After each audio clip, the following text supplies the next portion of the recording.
heard that business is not your first discipline. In making these assumptions, I may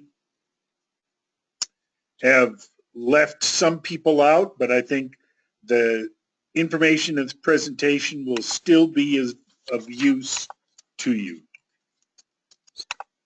All right. We're good.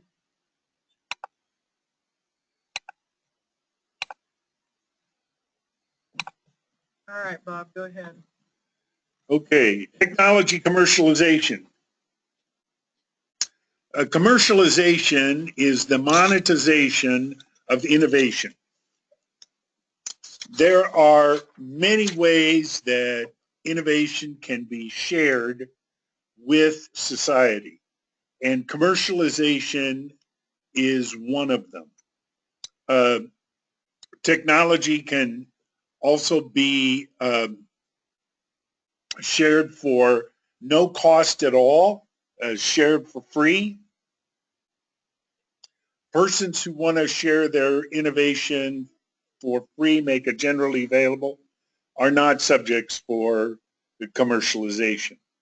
Commercialization occurs primarily through three avenues. The first is licensing.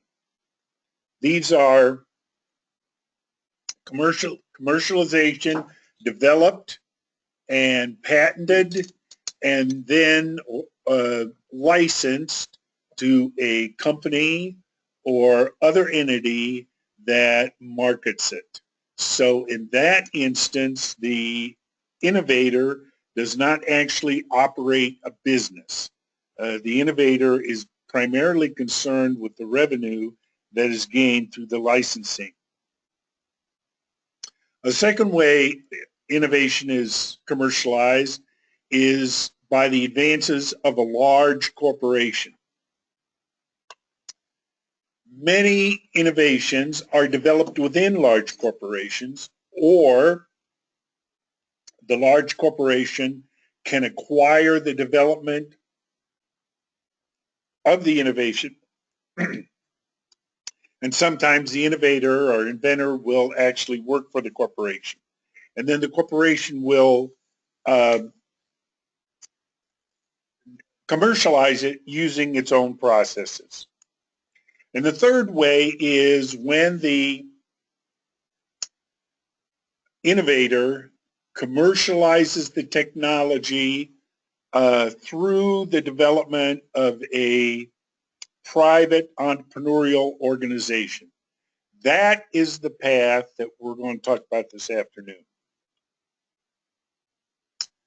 When you are thinking about a innovation through an entrepreneurial organization, you should also think about and cover, if you haven't already, the interests of others who may have sponsored your research as it was developing. If you work for a university, the university will have an interest in the technology you've developed, and there will be rules about how you assert ownership and what level of ownership the university has. These rules actually vary quite significantly from university to university, so you should understand what the rules are within your institution and negotiate from that perspective. Another avenue in which innovations have been developed is through corporations. Sometimes a corporation will develop a technology that it has no interest in commercializing. And if you still have an interest in commercializing it, you may be able to negotiate with that corporation to give you permission to develop that technology. I've seen instances where corporations have actually given that permission for free. So don't close that out as a method of owning your intellectual property. When you start a business, there are actually four kinds of businesses classifications that I use. And I rate them on this scale of risk tolerance and management tolerance. The wheeler-dealer business is a business where the business takes high financial risk, and every venture is independent of the other. This is not a path for technology entrepreneurs because it includes financial risk when the technology program includes technological risk and market risk already. So you should not build up on your risk. The quadrant that is labeled lifestyle business, this is generally a business where there is almost no management involved in the process of running the business, where there's maybe one or two employees. This may be the approach you want to take if your approach to commercialization is licensing, but it is not an approach if you want to develop a business process. The glamour business is the model for technology firms that is most often seen, for instance, in Silicon Valley and in Massachusetts and Texas, where a venture capitalist provides significant funds for rapid growth of the business once it enters the market. So you should understand the demands from a management perspective and a risk perspective in getting into this kind of business. The establishment business is an approach that takes a more moderate, managed growth approach. It is appropriate for some technological advances, but if the technology can be duplicated or leaped over in a few years, it is not an appropriate approach.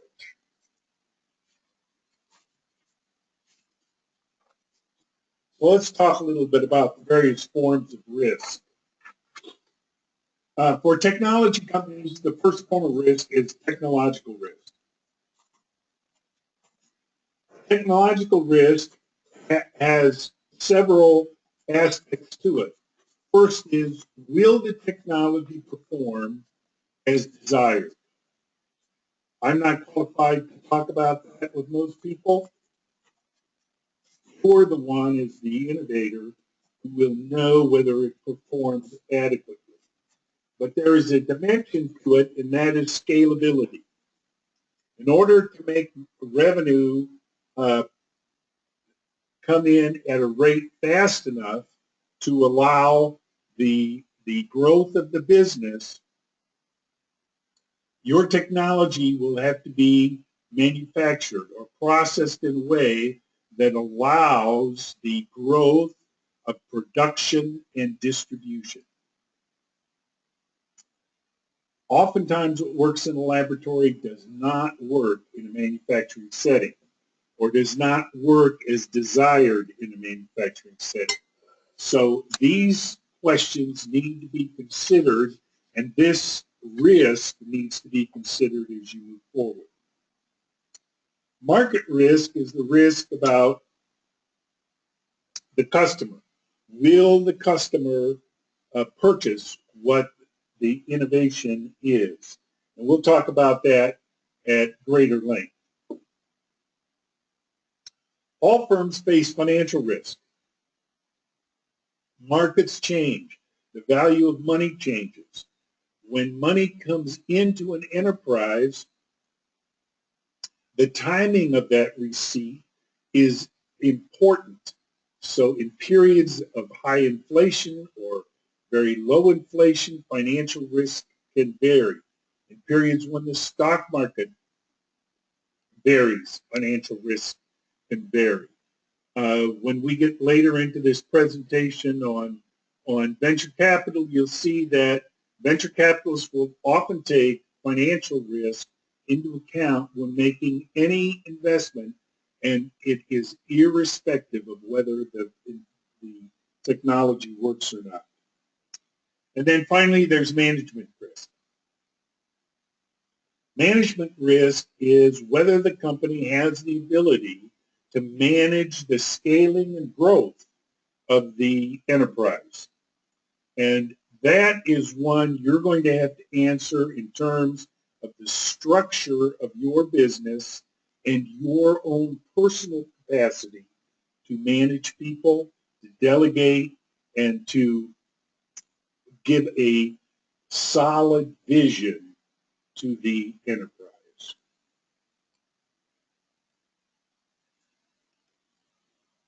Now, when we look at enterprises that are going to pursue new technologies, we look at the commercialization team.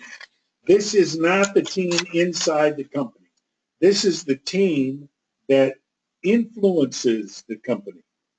Of course, at the center of it is the inventor or scientist or innovator, and you're that person.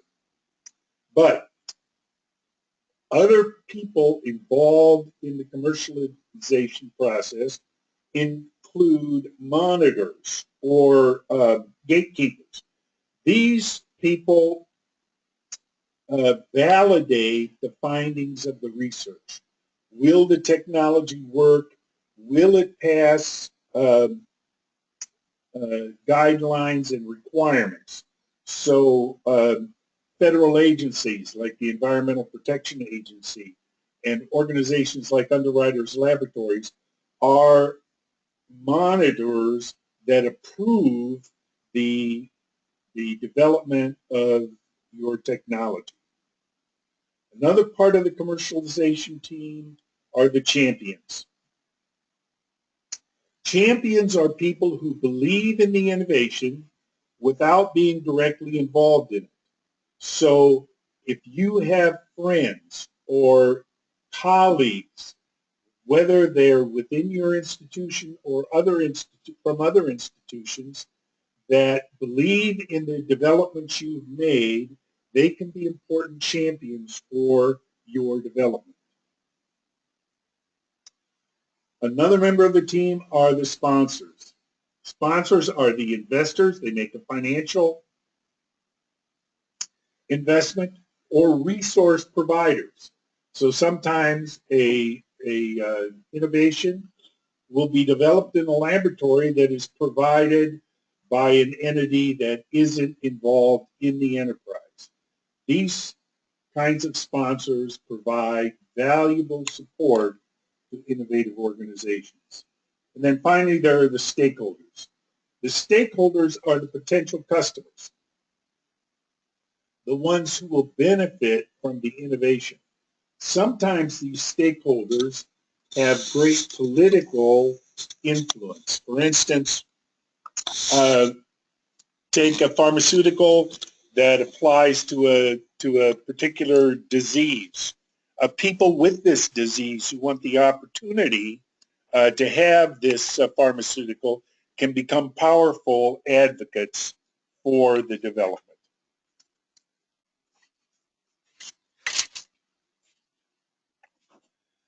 Most people who teach entrepreneurship begin with the business plan. And that's reasonable in the sense that when you develop a business plan, you are describing all of the aspects of the business that you want to create. And certainly investors, whether they're providing debt or equity investment, really want to see a complete business plan because it provides a detailed strategy of how you're going to go from an idea to success in the marketplace. But the business plan is not appropriate as a starting point for most people involved in technology businesses, because there is a tendency to create a business plan that locks in all kinds of operating structures and procedures before you know how this innovation will work in the marketplace. So what I recommend is that instead of beginning with the business plan, you begin with the business model. You can think of the business model as being similar to a theoretical model. You do the literature search, you develop hypotheses, and then you test the hypotheses. The business model is developing an approach to how you're going to sell the product or service or process.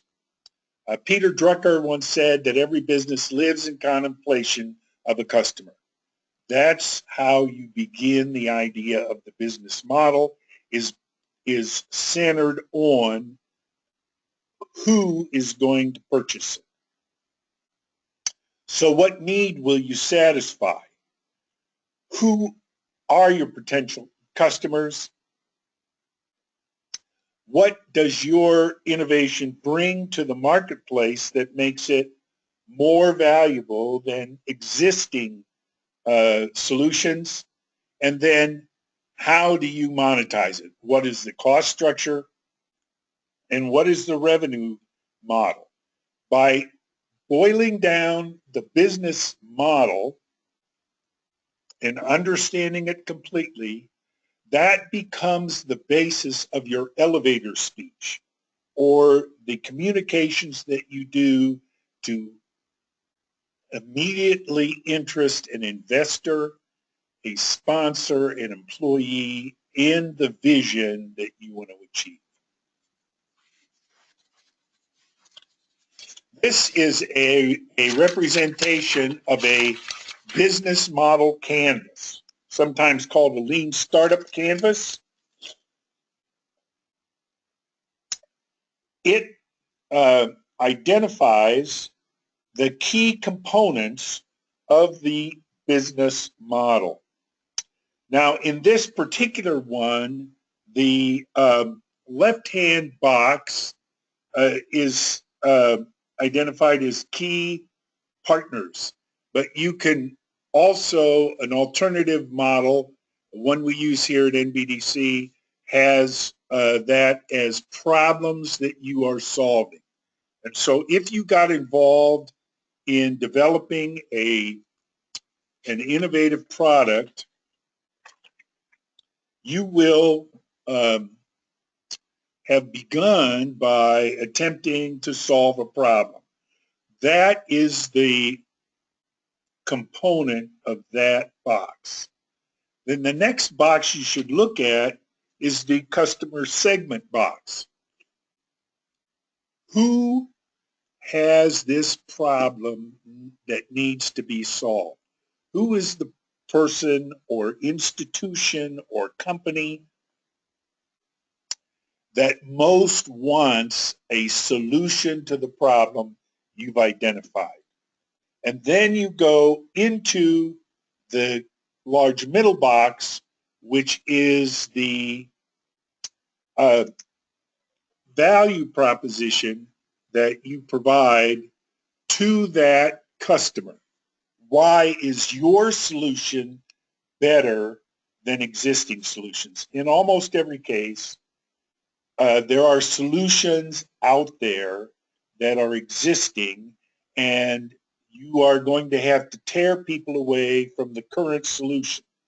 Even if that solution is not as good as your solution, you really have to identify what the key components, value components are in order to make that break.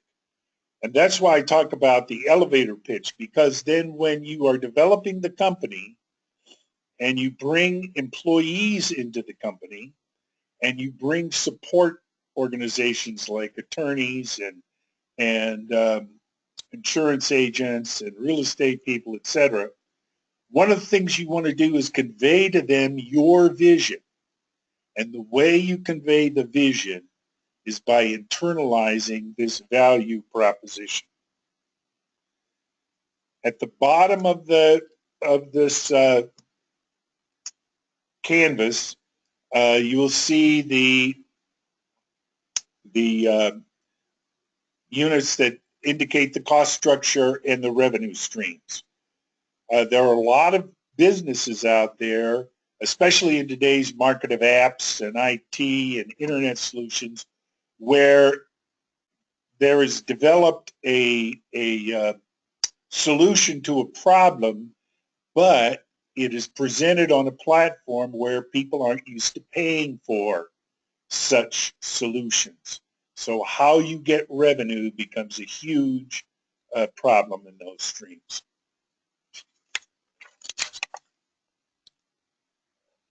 So let's begin by looking at these. Ask yourself with the problem section what need you're going to satisfy. Identify the pain points in a person or organization that you are going to relieve by the innovation that you have developed. You should think about, when you're doing this, the fact that people really don't buy what they need. They buy what they want. So in developing an approach to pain points, you need to develop it in a way that you're thinking about what they want. And we're going to talk about the value proposition in a moment. And that is a key thing, because sometimes when we think about value, we think about it as an alternative to an existing offering or solution out there, and the customer may not want the alternative. For instance, perhaps you have a diet plan that is better than any other diet plan out there, and you're going to offer this diet plan at a specified price that may be equivalent to somebody else's diet plan, and your tendency is to connect and evaluate your solution, your diet plan solution, to other diet plan solutions. But maybe what the customer really wants is a Snickers bar. So you have to understand how you're going to overcome the desires that people have that you may not consider when you're developing your product. And that's why we need to think about who these customers are. What are the characteristics of the customers? And individual people have characteristics, but so do corporations. If your customers are manufacturing firms or process firms, there'll be industry standards. There'll be ways that businesses in the industry you want to reach operate. Are you going to be able to fit into those industry standards, or are you going to have to change the way they think and the way they operate significantly in order for your solution to make it in the marketplace? That is a key difficulty and expense for businesses that you should be aware of going in.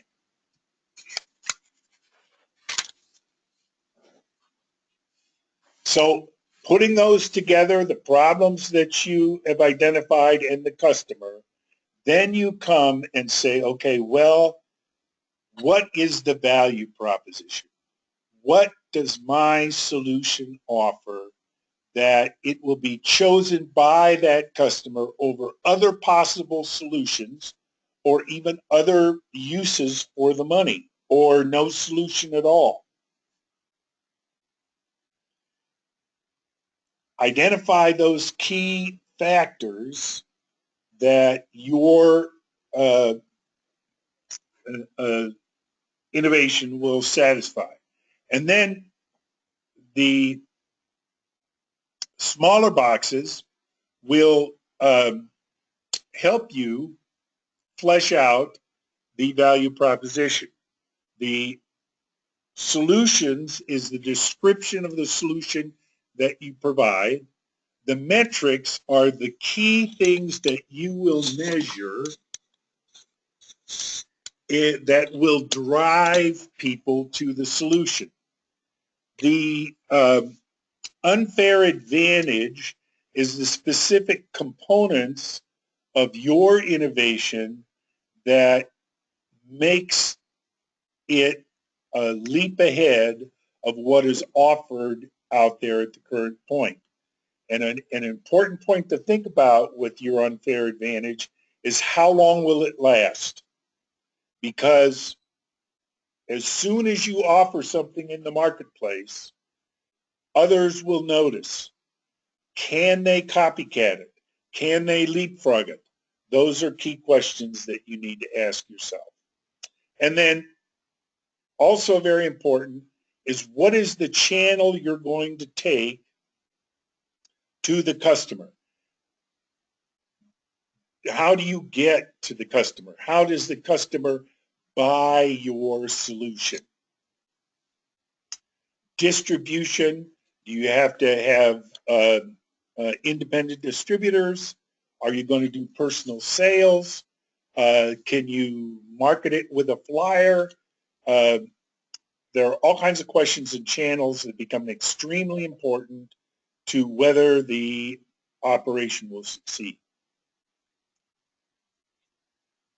And then we have to come down to the dollars of revenue and the dollars of costs. So think about what the cost structure will be. Will you produce this product or will you source it from a third-party producer? What kind of inventory will you have to maintain? What kind of management team and what are your employees going to be like? And very, very important, and one area that I find that in many innovative technology firms there is insufficient thought given to is the cost of marketing the solution. Many technology firms underestimate the cost of getting the solution to market. Are your customers going to have to be educated on your distinct advantage? Will your solution be distributed in an efficient manner? What is the shelf life of it? How well do your distributors have to understand what you're doing in order to be effective in selling the product? Can the product be sold through advertising or do you need personal sales? Personal sales is very, very expensive, and many entrepreneurs begin with personal sales, and so they don't figure the cost of having somebody else do personal sales. But to scale, you can't do it all yourself. And then finally, what are the revenue streams? As I mentioned just moments ago, a lot of innovations in IT, internet, apps, do not have a ready-made revenue stream that is accepted in the marketplace. What will make a person decide to pay for your IT solution as opposed to something else when the expectation is that they get it for free? Even if there is an expectation of paying for a particular product, what are the industry standards on accounts receivable? What kind of costs will be incurred on collections? Will there be a delay? So if a company enters an industry where receivables come in 90 days instead of 30, that is a significant cost component that you'll have to address in your business plan.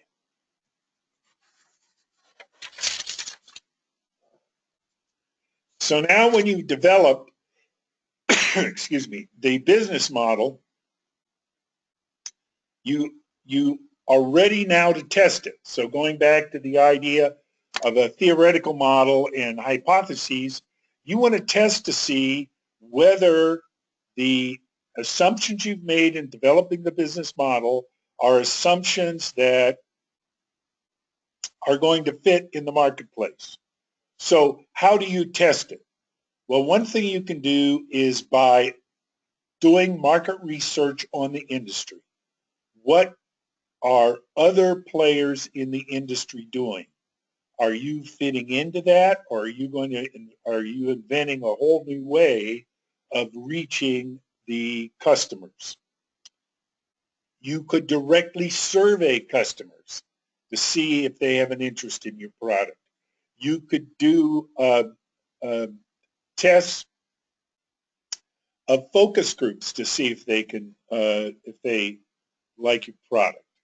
If you have a prototype, you can attempt to sell the prototype into limited distribution.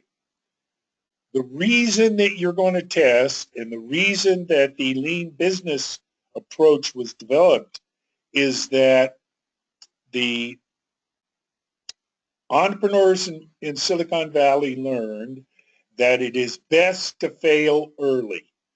Failing early is the least expensive way to fail. If you go through an entire business plan, raise a lot of money, and then go to market, you could have a very effective and disastrous failure. So fail early and modify or pivot your model so that you address concerns that are going to be rising in the marketplace. Nobody is able to predict with absolute certainty how the market will respond to your product. And while you're doing this testing, test the distinct advantage. You've developed a model about a unfair advantage that you have.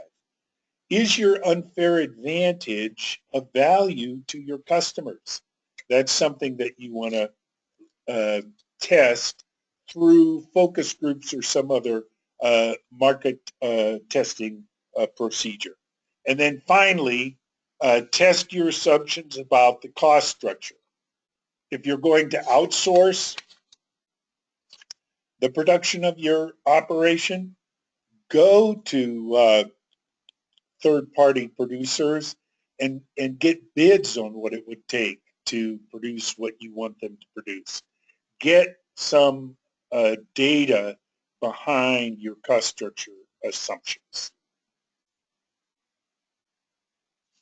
When you've done this and you've modified your business model so that you're satisfied with how it comes out, then it's time to move to the business plan. Then it's time to develop a full plan that demonstrates the way that the business is going to operate so that the investor knows what the money invested will be used for and how the business will generate the revenues and returns that you're looking for.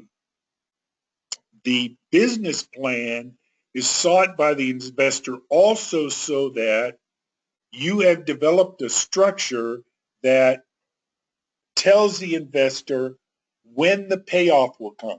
How long will it be before this investment turns to revenue for the investor? How long does it take for the investor to sell out or move on to the next investment?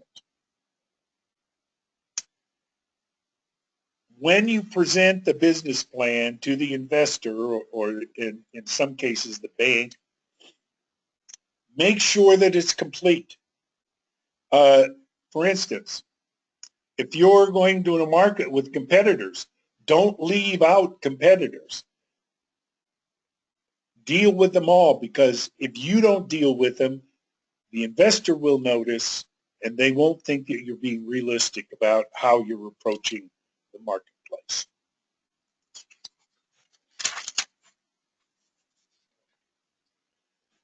Investors invest in people rather than ideas. So be sure that in your business plan you describe your own qualifications and the qualifications of the members of your team, both partners and employees. If you have weaknesses, and it's not unusual for an innovator to have weaknesses in business areas like marketing and finance, bring people in on your team who have strengths in those areas, who can shore up the team so that when you go to the investor, you have people who are qualified in the business operation. You also need to deal with the people who are providing support services. We had a company some years ago that had tremendous expansion potential, had a product that was really succeeding in the marketplace, but because of poor agreements prepared by that company's lawyers, the company failed. So don't just consider in your business plan the people who are employed in your business. Consider the professional assistants that you have in the business as well, and be careful to get people who are qualified in every aspect of the business. The investors are also going to want to investigate the opportunity. First, they'll think about the product or service, and they will think about the discernible, distinctive advantage your product or service will have.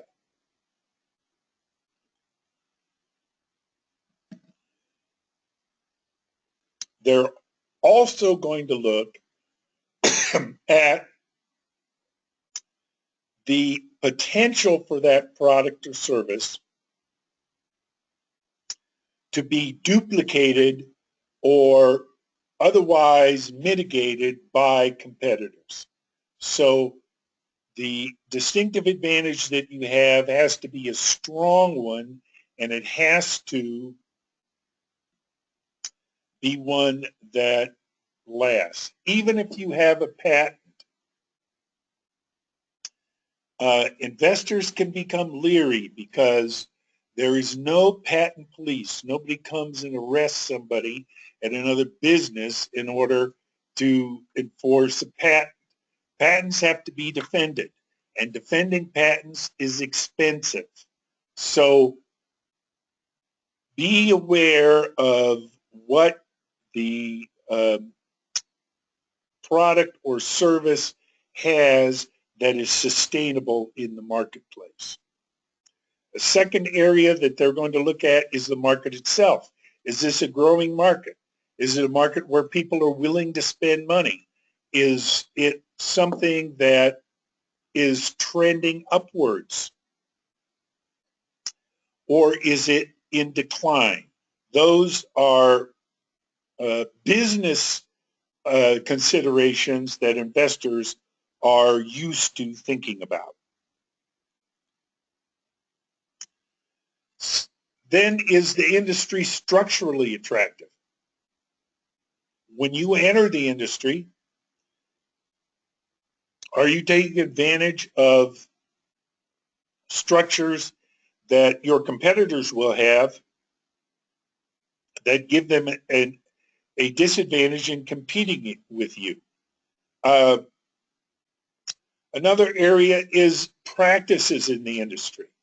When investors look at industries, they're going to look at things like customer financing or supplier financing. In many industries, customers can pre-order, and you can have financing up front, or suppliers can finance inventory. So those kinds of considerations will affect the overall investment required.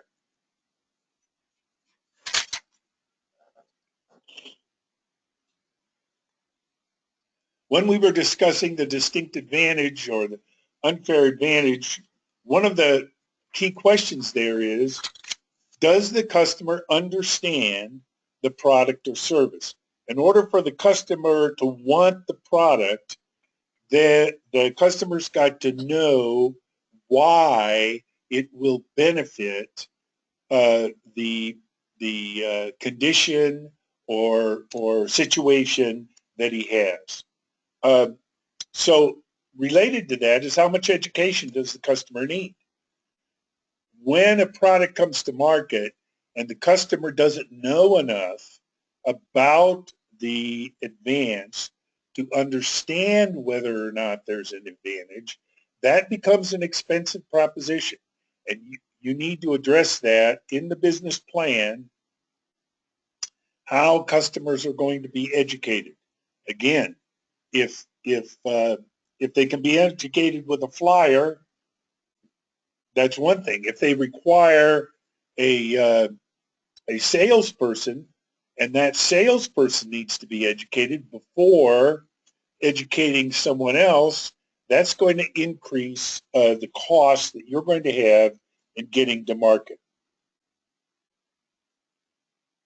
Is it a compelling customer purchase? Does the customer really want this solution?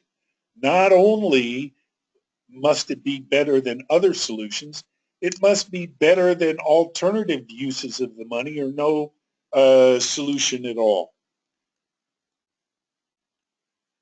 All of this works into a consideration that investors will have about how much it costs to acquire a customer. And then how much does it cost to keep a customer? So if the customer buys the first time, will that customer become loyal for future purposes? And that's a key consideration. And then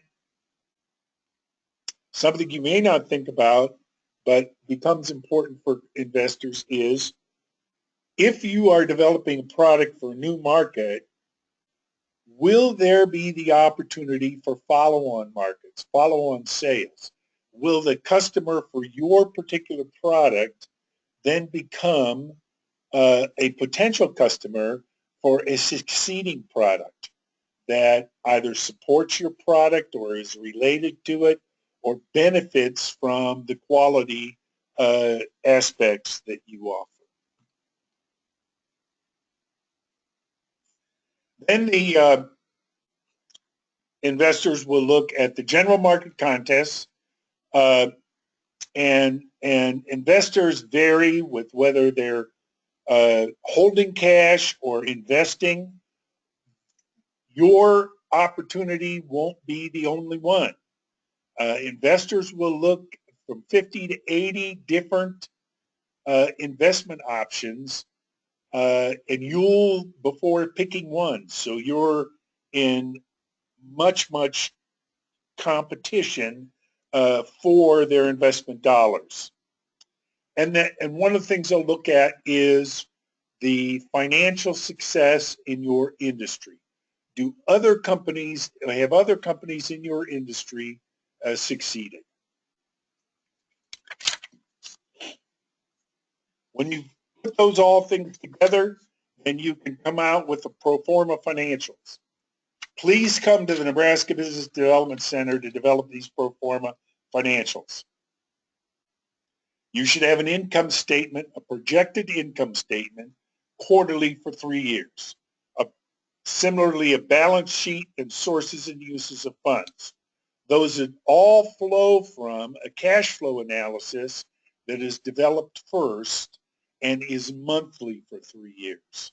And we can develop those kinds of pro formas for you here at NBDC. The investors are then going to look at the deal. How are you raising the money? Are you raising debt? Are you raising equity? Are you getting customer or supplier financing? You should understand that debt is often preferable to equity in starting a business, because when you start a business with debt, you're retaining ownership of the business. When you start a business with equity, you're turning over ownership of the business to the investors. So that should become an important consideration for you. And also, when you determine how you're turning over ownership of the business, you are also valuing the business to the investor. So if you say to an investor, I want $25,000 for a 5% ownership of my business, you've valued your business at $500,000. And that valuation occurs whether or not there's any revenue, no matter what the forecast in your business plan. It is the value you're placing on your business with the deal. And you should also explain to the investor how you're going to use the money, for what purpose. Is it going to be for equipment? Is it going to be for initial sales? Whatever it is, you should explain how that funding will help you start and succeed. And then you need to show the investor how you plan to have investors exit from the investment. Are you going to sell the company to a larger company? Are you going to have an initial public offering? Are you going to pay back the investor at some future point? These are all considerations that the investor will consider when making the investment. All of these slides are available in the slide deck from the Nebraska Business Development Center that includes the script on the notes pages. To obtain that, contact Wei Jing, the Technology Program Director here at the Nebraska Business Development Center at the address on your screen. Thank you. Bob, this is Jean Waters again, and just had a couple of questions wanted to go over with you. One question was, my technology is too complicated to express it in a 1-minute elevator pitch. What would you say to that? The important thing to do is to not explain the technology, but to explain the benefit of the technology. People don't buy technologies, they buy benefits. So focus on the benefit. Why will somebody want to own this technology? There's plenty of time later, if they buy into the benefit, to explain how it works. Very good. And how do we know the desires of our potential customers? You have to talk to them. I would say that focus groups are a good way to talk to potential customers. Another way is simple sales calls by the entrepreneur or someone else to go to potential customers and ask them what their strongest desires are, what are their needs, what do they uh, find most problematic, what are their pain points, and that's how you get to know the people who will make the buying decisions. Okay, another question is, what's the best way to protect the innovation? You mentioned the patent. Yes, the best way is to not tell anybody about it at all, but you wind up having to tell people uh, a patent is a suitable way to protect an invention. In order to get a patent, you have to disclose what it is you're doing and how it works. So a patent really discloses everything and makes copying more accessible to people. If it's possible to have your uh, invention protected by some secret knowledge, that's actually preferable, like the secret spices at Kentucky Fried Chicken. But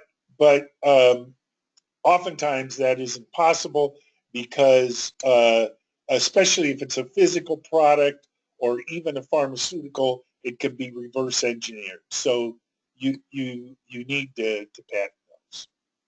Okay, how do we find investors? One thing you do is begin by um, uh, going to angel investors. Nebraska Angel Group is a good place to go. Another way is to go to capital investment firms. Dundee Capital here in Omaha is a place to go, and ask, even if they aren't interested in this investment, where would they recommend you go to seek investors? All right, and does NBDC provide mentors or help set up my management team? It does not. You need to find mentors through your investors or uh, through your colleagues. You want people as mentors who have experience in industry. It isn't necessarily true that they need to be experienced in the industry you're entering, although there's an extreme advantage to that. But they should have business experience. What NBDC does is professional technical assistance, like doing your pro forma financial statements, doing your market research. Those are areas that that NBDC can assist All right, very good. Thank you, Bob, so much for your presentation today. We did have some people ask about the slides. The slides will be posted on the NBDC website, on the technology commercialization page of the NBDC website. And in addition, Wei will email everyone who was on the webinar today. She'll email you a link where these slides will be posted. So thank you all very much for your participation, and have a good day and happy holidays.